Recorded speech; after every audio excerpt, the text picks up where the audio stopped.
नमस्कार मित्रों, स्वागत है आपका अपने YouTube चैनल MT स्टडी में। ये हिंदी की नई क्लास में आज हम लोग काल के बारे में जानेंगे। काल यानी समय, ठीक है। टेंस के बारे में, इसको टेंस भी कहते हैं। काल, काल किसे कहते हैं? क्रिया के उस रूपांतरण को काल कहते हैं जिससे कार्य की पूर्णता और अपूर्णता का बोध होता है। यानी कार्य पूरा हुआ है या नहीं हुआ है। तो इसकी परिभाषा सबसे पहले जान लीजिए। क्रिया का वह रूपांतरण है, नोट कर लीजिएगा परिभाषा को। क्रिया का वह रूपांतरण है जिससे क्रिया के व्यापार या क्रिया के पूर्णता और अपूर्णता का बोध होता है। ये इसकी परिभाषा है। काल का अर्थ होता है समय। समय वर्तमान समय, कि बीता हुआ समय, कि आने वाला समय। तो काल कितने प्रकार के होते हैं? 3 प्रकार के होते हैं। कौन कौन सा? वर्तमान काल, वर्तमान काल, दूसरा भूतकाल, तीसरा भविष्य काल। ये क्या होता है जान लीजिए। वर्तमान काल जो समय चल रहा हो उसी को क्या कहते हैं? वर्तमान काल कहते हैं। भूतकाल जो समय बीत गया हो, बीते हुए समय को, मतलब जिस क्रिया से बीते हुए समय का ज्ञान होता है वो क्या कहलाता है? भूतकाल। जिससे आने वाले समय का बोध होता है वह आपका क्या कहलाता है? भविष्य काल। तो ध्यान दीजिए कौन कितने प्रकार का होता है। वर्तमान काल जो है 5 प्रकार का होता है। कितने प्रकार का? 5। प्रश्न यह भी पूछे जाते हैं कि कितने प्रकार का होता है। भूतकाल कितने प्रकार का होता है? 6 प्रकार का होता है। और भविष्य काल जो है वो कितने प्रकार का होता है? 3 प्रकार का होता है।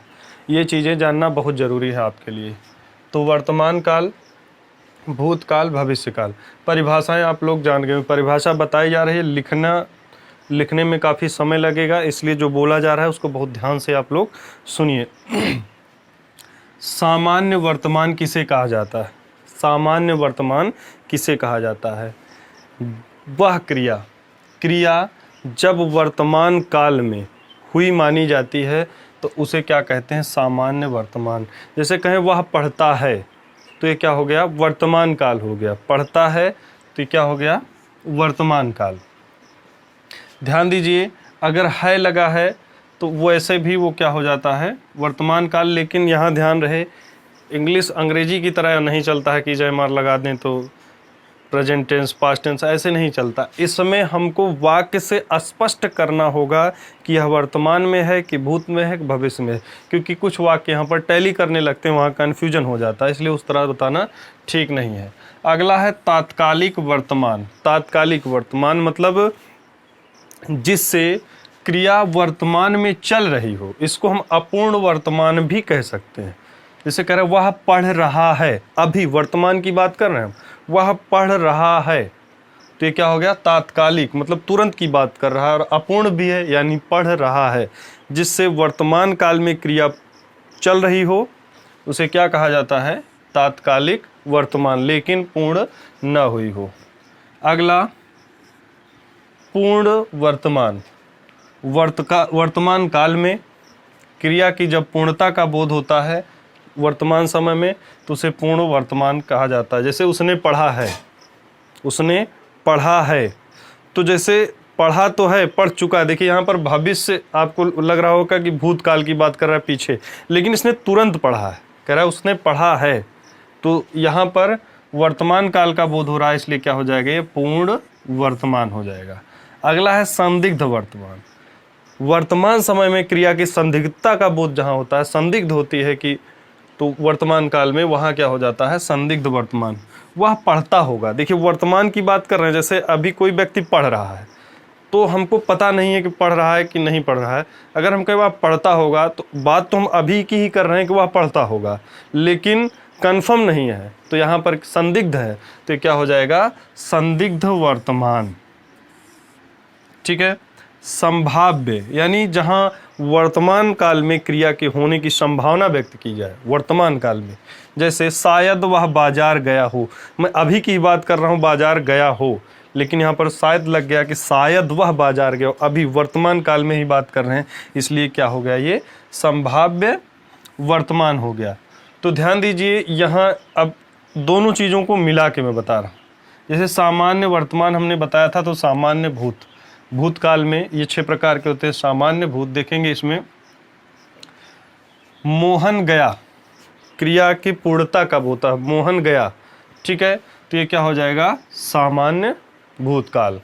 अगला अपूर्ण भूतकाल, जैसे यहाँ तात्कालिक वर्तमान था या इसको अपूर्ण वर्तमान भी कह सकते थे, उसी प्रकार से ये क्या है, अपूर्ण वर्तमान। वह पढ़ रहा था, जैसे हम कहें वह पढ़ रहा था, तो मैं कहीं से गुजर रहा हूँ, किसी भी व्यक्ति को पढ़ते हुए हमने देखा वहाँ पर, तो मैं आया, कहीं किसी व्यक्ति से कहा कि वह पढ़ रहा था, यानी हमने पीछे देखा था समय में, पीछे समय में कुछ देर पहले देखा था, यानी वो बीत चुका था, वह पढ़ रहा था, लेकिन ये कंफर्म नहीं हुआ कि वो पढ़ चुका था, वो पढ़ रहा था, तो इसलिए क्या हो गया, भूतकाल तो था लेकिन क्या, अपूर्ण था, पूरा नहीं हुआ था। पिछले समय में हमने जाना लेकिन पूर्णता का बोध नहीं हुआ, इसलिए क्या हो गया, अपूर्ण भूत। अगला क्या है, उसी प्रकार से पूर्ण भूत। अब यहाँ पूर्णता का बोध हो, वह पढ़ चुका था, पीछे की बात कर रहा है और पढ़ भी चुका था, यानी क्रिया समाप्त हो चुकी थी, इसलिए क्या हो गया, पूर्ण भूत। अगला देखिए संदिग्ध वर्तमान यहाँ था, तो संदिग्ध भूत भी यहाँ, जैसे आपने कहा होगा, कोई बात किसी ने कह दी, बाद में उससे कुछ पूछा गया, फिर उसको कहा आपने कहा होगा, यानी वह पीछे की ही बात कर रहा है, लेकिन क्लियर नहीं है कि उसने कहा था कि नहीं कहा था, तो इसलिए क्या है, संदिग्ध भूत हो जाएगा आपका।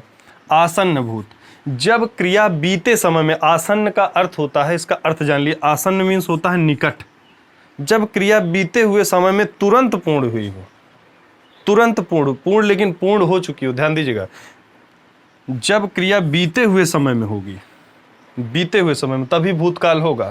तो यहाँ क्या लिखा गया है, राम अभी आया है, राम अभी आया यानी तुरंत आया है, लेकिन वो क्या है, बीत चुका, आ चुका है वहां पर, ठीक है, राम अभी आया है, इसलिए क्या हो जाएगा, ये आसन्न भूत हो जाएगा, यानी निकट कहते हैं। अगला हेतु मद भूत, सबसे ज्यादा आसान है, जब क्रिया बीते हुए समय में, ध्यान रहिए भूत है तो बीते हुए समय में एक क्रिया दूसरे क्रिया पर निर्भर करे, एक क्रिया दूसरे क्रिया पर निर्भर करे, वो भी कब, बीते हुए समय में, तो हेतु मद भूत हो जाता है। जैसे वह पढ़ता तो उत्तीर्ण हो जाता, यानी यहाँ उत्तीर्ण होना किस पर निर्भर कर रहा है, पढ़ने पर, यानी उसने पढ़ा नहीं, वह पढ़ता तो उत्तीर्ण हो जाता, यानी वो फेल हो चुका है, इसका मतलब पीछे बीते हुए समय की यह बात कर रहा है, इसलिए भूत होगा।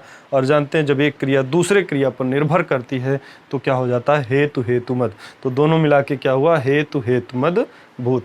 तो ये भूतकाल, ये वर्तमान काल। आगे आते हैं भविष्य काल, सामान्य भविष्य, जो सामान्य से वाक्य होंगे, राम पुस्तक पढ़ेगा, जिस प्रकार सामान्य वर्तमान, सामान्य भूतकाल, सामान्य भविष्य उसी प्रकार होगा। राम पुस्तक पढ़ेगा यानी भविष्य की बात कर रहा है, आगे की बात कर रहा है, आने वाले समय की, कि वह पढ़ेगा, तो क्या हो गया, सामान्य भूत। अगला संभाव्य भविष्य, जब क्रिया आने वाले समय में संभावना व्यक्त करे कि हाँ संभव है कि वह होगी, तो क्या हो जाता है, संभाव्य भविष्य। तो संभव है राम कल आए, देखिए राम न आया है, न आ रहा है, न आ चुका है, यहाँ पर कह रहा है संभव राम कल आए, यानी भविष्य की बात कर रहा है, भी आने वाले समय की बात कर रहा है, संभावना व्यक्त कर रहा है, तो इसलिए क्या हो जाएगी, ये संभाव्य भविष्य, ये दूसरे प्रकार का है। अगला क्या, हेतु मद, जैसे आपने हेतु मद यहाँ पढ़ा उसी प्रकार यहाँ है, दोनों की परिभाषाएं सेम है। क्या, एक क्रिया दूसरे क्रिया पर निर्भर करे, हेतु मद की परिभाषा यही है, लेकिन यहाँ बीते हुए समय में क्रिया होनी थी, यहाँ आने वाले समय में क्रिया होगी। उसी वाक्य को रिलेटेड करते हुए, जोड़ते हुए मैं आपको बता दे रहा हूँ, वह पढ़ेगा तो उत्तीर्ण हो जाएगा, यहाँ क्या, वह पढ़ता तो उत्तीर्ण हो जाता, पीछे की बात कर रहा है, यहाँ वह पढ़ेगा, आगे जब वो पढ़ेगा तो उत्तीर्ण हो जाएगा, तो यानी यहाँ भविष्य की बात कर रहा है, इसलिए क्या हो जाएगा, ये हेतु मद भविष्य। देखिए इन सब की परिभाषाएं भी पूछी जा सकती हैं, तो परिभाषा आप जान लीजिए किस प्रकार से पूछी जाती है। जैसे वर्तमान काल, जब क्रिया वर्तमान समय में होने का बोध हो, भूतकाल जब बीते हुए समय में होने का बोध हो, भविष्य काल जब आने वाले समय में क्रिया का बोध हो। तो सारी चीज़ें आपको बता दी गई हैं। जैसे कुछ चीज़ें एक बार समझ में ना आए तो उसको फिर से रिवाइव करके देख लीजिए। काल 3 प्रकार का होता है मुख्यतः, इसको जान लीजिए। क्रिया का रूपांतरण है, पूर्णता और अपूर्णता का बोध कराता है, कार्य पूर्ण हुआ है कि नहीं हुआ है। वर्तमान काल 5 प्रकार का होता है, भूतकाल 6 प्रकार का होता है और भविष्य काल 3 प्रकार का होता है। ये सारी चीज़ें परीक्षाओं में कई बार पूछी जा चुकी हैं, तो उसको देखते हुए आपको ये सारी चीज़ें बताई गई, बहुत ज़्यादा समय ना लेते हुए, बहुत ही कम समय में। देखिए, जो चीज़ें परीक्षाओं में पूछी जाती हैं वही आपको बताया गया है, एक एक टॉपिक आपको बता दिया गया है। आप लोग इस पर आधारित अगर प्रैक्टिस करेंगे, अगर आप अभ्यास करेंगे तो ये सारी चीज़ें आपको आ जाएंगी। तो मात्र 10 मिनट में आपको ये सब सारी चीज़ें बताई गई।